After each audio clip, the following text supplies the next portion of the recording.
Hola, vamos a corregir las preguntas de radiología del examen MIR 2024. Antes de comenzar, esta es mi interpretación. Mi nombre es Sebastián Páez, doctor Basti en este canal. Soy residente de radiodiagnóstico de cuarto año en Toledo, España, y hace mucho no hablo del MIR, así que se me ocurrió hacer este análisis y voy a dar las que yo considero que son las respuestas correctas. En el momento en el que estoy grabando este video no han salido las respuestas correctas, así que no tengo forma de corroborarlo. Es la interpretación que yo doy y el análisis que yo habría hecho con las preguntas. Ya saldrán las respuestas correctas del ministerio, así que esto espero que sirva como una reflexión a cómo habría analizado yo estas preguntas del examen MIR. Comencemos. La primera imagen es esta, número 2, y dice: paciente que ha sufrido un accidente de bicicleta con traumatismo facial directo sobre la región anterior de la mandíbula. Se realiza la tomografía computarizada. La imagen que confirma nos dicen que sospechan una fractura de mandíbula. Ahora nos están haciendo una pregunta. Hay un montón de distractores y la imagen corresponde a una reconstrucción 3D, a una reconstrucción volume rendering o VR de una tomografía computarizada de cráneo que incluye la mandíbula. Y vemos cómo hay fractura aquí y aquí. Las otras opciones nos hablan de fractura en los cóndilos mandibulares, pero los cóndilos se ven bien dentro de lo que se puede apreciar. Las apófisis pterigoides también se valoran parcialmente, que sería lo principal a ver en caso de sospecha de fracturas panfaciales tipo Lefort. Así que la respuesta correcta es una fractura mandibular bilateral en ramas horizontales inestable. Es una pregunta relativamente sencilla, que solo con ver la imagen, con saber que hay una sospecha de fractura de mandíbula, se puede sacar. La siguiente imagen, la imagen número 7, vamos a leerla. Mujer de 57 años que consulta por hipoacusia derecha neurosensorial progresiva y acúfenos. En relación con la imagen mostrada, indique de qué exploración se trata y el diagnóstico más probable. Rezo sin contraste, meningioma, TAC con contraste, tumor epidermoide, rezo con contraste, tumor glial y rezo con contraste, schwannoma vestibular. Es una pregunta relativamente compleja porque tenemos primero que saber interpretar la imagen. Esto es una resonancia magnética potenciada ante 1. Veamos la grasa como se ve hiperintensa y luego tiene contraste, ¿vale? Vemos que los tejidos se están realzando, acá se ven parcialmente los senos venosos y vemos esta lesión centrada en el ángulo pontocerebeloso del lado derecho, que podría corresponder a un meningioma por el realce tan llamativo y tan homogéneo, que es algo típico de los meningiomas. Si bien no vemos una cola dural hacia este lado se podría ver y podría perfectamente corresponderse con un meningioma de fosa posterior, pero la opción que nos habla de meningioma nos habla de una resonancia sin contraste. Eso hace que la podamos descartar con toda confianza y que la respuesta correcta sea un schwannoma del ángulo pontocerebeloso del lado derecho, un schwannoma vestibular. Vamos con esta imagen 8, hombre de 84 años con antecedentes de factores de riesgo cardiovasculares, deterioro cognitivo rápidamente progresivo, amnesia, inestabilidad para la marcha, hemianopsia homónima izquierda. Se le realiza tomografía computarizada, señale cuál es el diagnóstico más probable ante el hallazgo. Absceso cerebral secundario a otitis media aguda derecha, trombosis venosa del seno sigmoide derecho, infarto isquémico agudo en territorio de arteria cerebral posterior derecha y neoplasia cerebral de origen glial con edema perilesional asociado. Esta pregunta ha sido un poco controversial en redes sociales, no estoy seguro por qué, y de entrada solo leyendo el enunciado hay algo que llama la atención y podríamos sacar una que es diferente a las otras. Para el absceso, para la trombosis venosa y para la neoplasia cerebral me gustaría ver una tomografía con contraste y la imagen que vemos es de una tomografía sin contraste. Por ahí ya nos empezamos a orientar hacia cierto punto y luego nos da una clínica rápidamente progresiva que cuadra perfectamente con una lesión isquémica. Ahora vamos a revisar la imagen.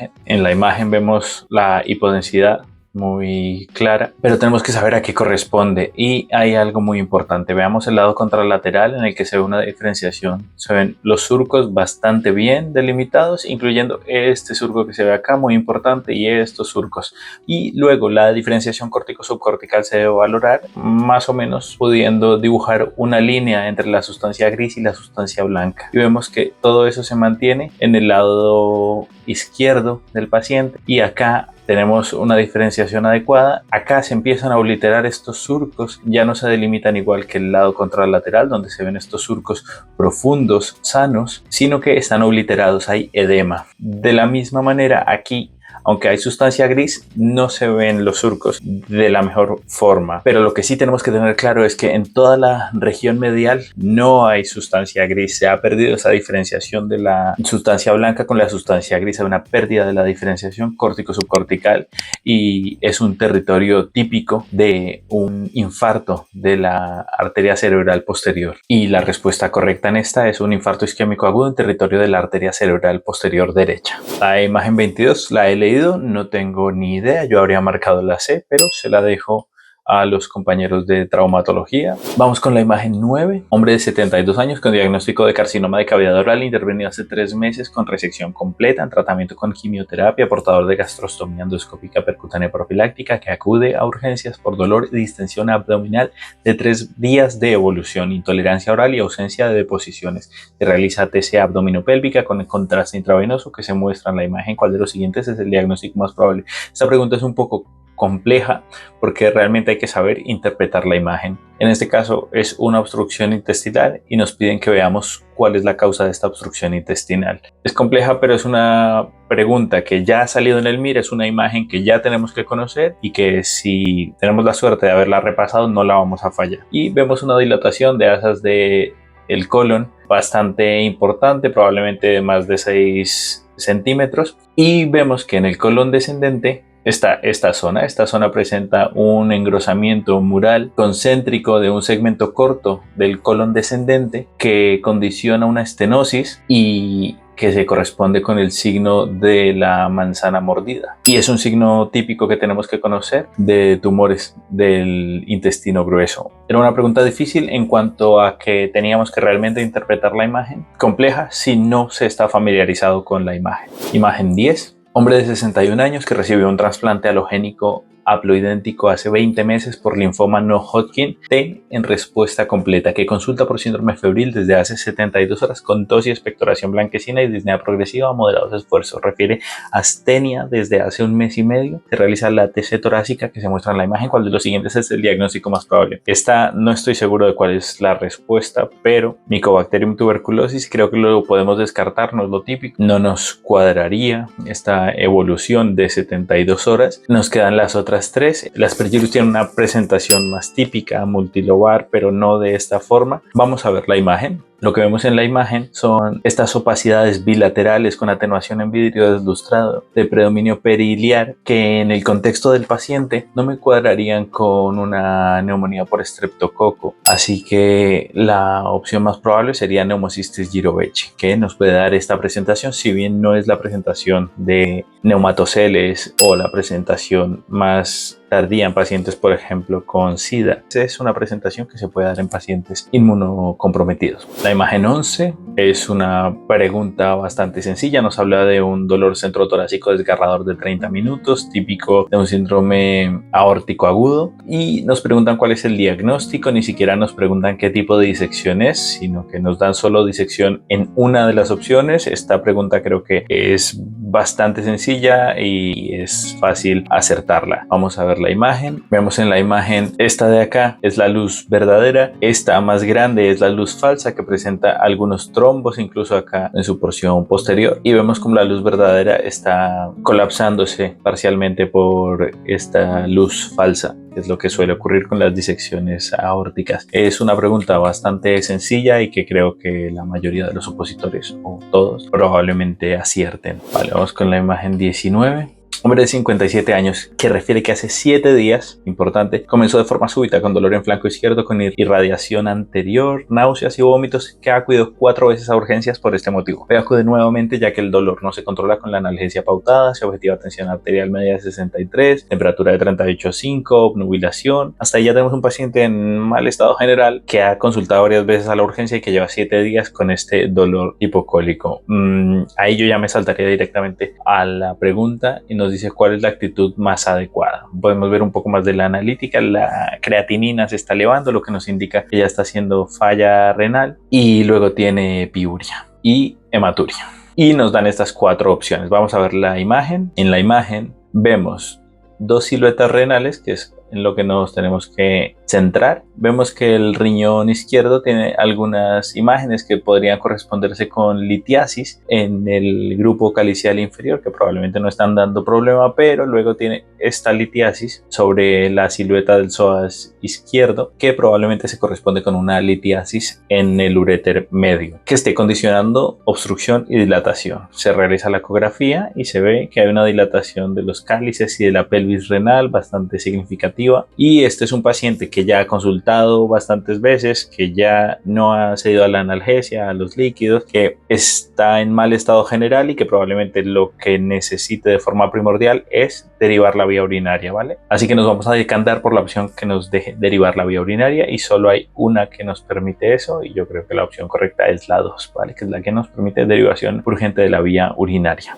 Imagen 20. Ante esta imagen, en un paciente con un trastorno motor en miembros inferiores, señale la respuesta incorrecta. Debemos buscar una malformación de Chiari. En algunos casos se asocia a hidrocefalia, se caracteriza por una pérdida de sensibilidad táctil y vibratoria con preservación de la función térmica y dolorosa, puede producirse tras traumatismos o infecciones. En esta yo siempre voy a, si nos piden la incorrecta, tratar de ver qué puede ser falso y qué puede ser verdadero. Debemos buscar una malformación de Chiari. Pues podría ser, no me gusta, que es bastante cerrada, bastante tajante. Tenemos que hacer esto. En algunos casos se asocia a hidrocefalia, es una opción bastante laxa y probablemente sea verdadera, ¿vale? Se caracteriza por una pérdida, pues esto tampoco lo sé.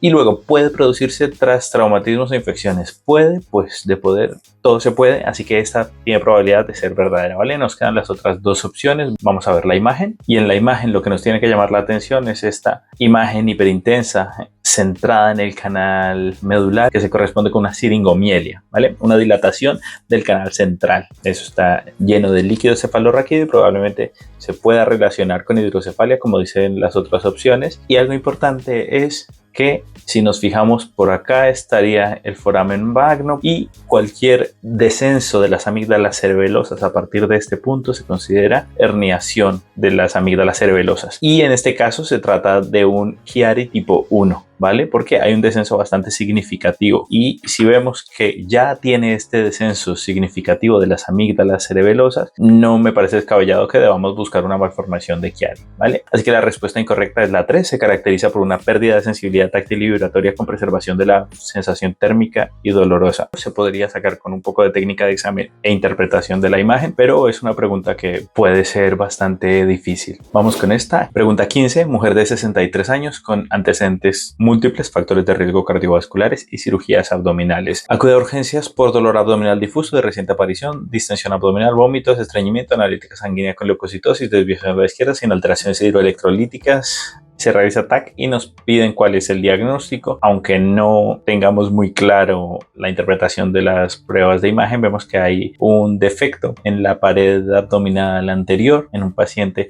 con antecedentes quirúrgicos abdominales, y probablemente se trate de una eventración. No vemos aire ectópico que nos sugiera neumoperitoneo o que este paciente tenga una perforación de víscera hueca. Las asas tienen un realce normal y no hay signos que nos sugieran que pueda tener ni isquemia mesentérica. No veo tumores y no veo nada más. Otra pregunta que hay que interpretar, si bien es más sencilla, hay que saber ver que no tiene las otras cosas para no confundirnos. Imagen 17. Hombre de 63 años, factores de riesgo cardiovasculares, hipertenso, se inicia tratamiento con enalapril, se realiza analítica, no hay patrones fuera de rango. A la semana se obtiene un buen control de la presión arterial y una creatinina de 3 miligramos por decilitro correspondiente a un filtrado de 22. En la exploración física se detecta un soplo abdominal, se realiza una angiotesia abdominal y vemos la imagen. Y nos hablan de una estenosis unilateral, de una nefritis intersticial por enalapril, de una estenosis bilateral o de una insuficiencia renal aguda por la crisis hipertensiva. Vamos a ver la imagen, y en la imagen lo que vemos es un angiotac de aorta oblicuado para ver el ostium de ambas arterias renales, y vemos cómo, comencemos por el lado izquierdo, vemos que la arteria renal izquierda tiene un cambio de calibre bastante importante, un defecto de represión que probablemente sugiere estenosis, que se repermeabiliza y que presenta un nefrograma conservado en la región interpolar y en el polo inferior, pero el polo superior presenta esta hipodensidad ¿vale? Es una ausencia del nefrograma normal en el polo superior y probablemente está en relación con isquemia. Y en el lado derecho tenemos el mismo cambio de calibre, el mismo defecto, con una repermeabilización distal parcial, porque vemos que el resto de la silueta renal tiene ausencia del nefrograma y además este riñón ha disminuido de tamaño, ha comenzado a hacer cambios atróficos, lo cual sugiere cronicidad, sugiere que esto ya llevaba tiempo, ¿vale? Entonces hablamos de una estenosis bilateral. Y lo vemos acá, estenosis bilateral de las arterias renales y la administración de enalapril ha provocado una caída del filtrado glomerular por la pérdida de vasoconstricción de la arteriola eferente. La opción correcta es la 3. Tiene una estenosis bilateral de las arterias renales y la administración de enalapril ha provocado la caída del filtrado por la pérdida de vasoconstricción de la arteriola eferente. Una pregunta bastante curiosa e interesante. Vamos con la imagen 14. Paciente de 54 años que acude a realizarse una ecografía abdominal como control de una enfermedad de Crohn. Nunca ha presentado cólicos biliares y no tiene otra comorbilidad relevante. En la imagen se muestran los hallazgos de la ecografía: izquierda modo B, derecha con contraste. La siguiente señal es la afirmación correcta. En la imagen nos muestran una ecografía, este es el modo B, y tenemos en el interior de la vesícula biliar una imagen hipercogénica, redondeada y bien delimitada, que tiene algo de sombra acústica posterior que no se comunica claramente con la pared de la vesícula y que probablemente está en relación con una litiasis. La imagen traicionera es la que nos ponen con el contraste, donde tiene algunos focos hiperecogénicos que nos podrían hacer pensar que hay algo ahí que está realzando con el contraste. En este caso yo considero que son simplemente litiasis, que es una litiasis que está ahí y que esto es una falsa imagen que estamos obteniendo. La otra opción es que sea un pólipo y que se pueda malignizar, pero acá vemos también que está en la porción declive, entonces no me parece descabellado que sea una litiasis y es la interpretación que yo le daría inicialmente. Mientras editaba el video salieron las respuestas provisionales del ministerio, donde parece que se interpreta que la imagen de la ecografía con contraste es real y en este caso se corresponde con un pólipo de la vesícula biliar, por lo cual el paciente debe ir a colecistectomía. La respuesta correcta dada por el ministerio es 1, a pesar de que nunca ha tenido síntomas de origen biliar, está indicada la colecistectomía como prevención de cáncer de vesícula biliar. En la vida real se le diría al paciente que se gire, que se ponga de lado y veríamos si la imagen es móvil o no, si depende o no de la pared, algo que no es claro solo con estas dos imágenes. Pero bueno, el ministerio no deja de darnos sorpresas.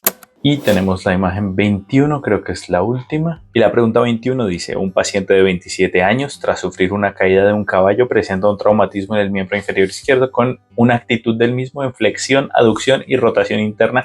Esto es muy importante, flexión y sobre todo la aducción y la rotación interna son típicos en la, spoiler alert, en la luxación posterior de la cadera, ¿vale? Que es además la más frecuente. Tras realizarse la radiografía anteroposterior de pelvis que se muestra, señale cuál es el diagnóstico. Con esto, sin ver la imagen, tenemos que estar pensando ya en una luxación posterior de cadera, ¿vale? Ya que es muy importante la clínica y conocer la presentación típica. Una vez has visto una luxación posterior de la cadera, te quedas con la imagen porque es muy típica clínicamente. Aducción y rotación interna, ¿vale? El miembro va a estar hacia adentro, un poco acortado, y la luxación anterior es todo lo contrario. La extremidad va a estar en rotación externa y en abducción. Con esto tenemos que ir pensando en que es una luxación posterior de la cadera. Vamos a ver la imagen y efectivamente vemos que la cavidad acetabular se encuentra vacía y que hay un desplazamiento del fémur. La duda sería si es una luxación anterior o posterior, pero la imagen es una imagen típica de una luxación posterior de la cadera. La respuesta correcta es la 4, luxación posterior de cadera con fractura de pared posterior del acetábulo. La fractura he intentado verla, no se alcanza a apreciar completamente. Hay unos fragmentos óseos acá que podrían sobrar porque tengamos en cuenta que es un paciente de 27 años que no debería tener muchos cambios degenerativos, entonces me sobran fragmentos óseos. El claro trazo de fractura no lo veo, pero yo creo que es más importante quedarnos con aducción y rotación interna y que la luxación posterior es la más frecuente.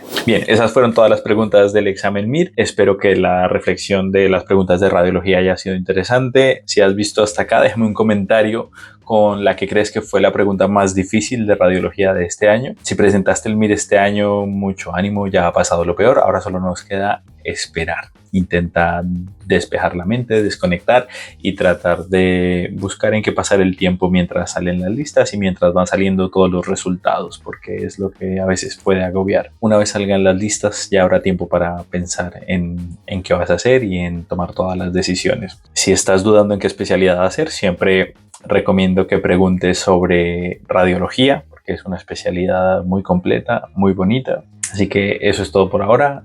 Un abrazo y hasta la próxima.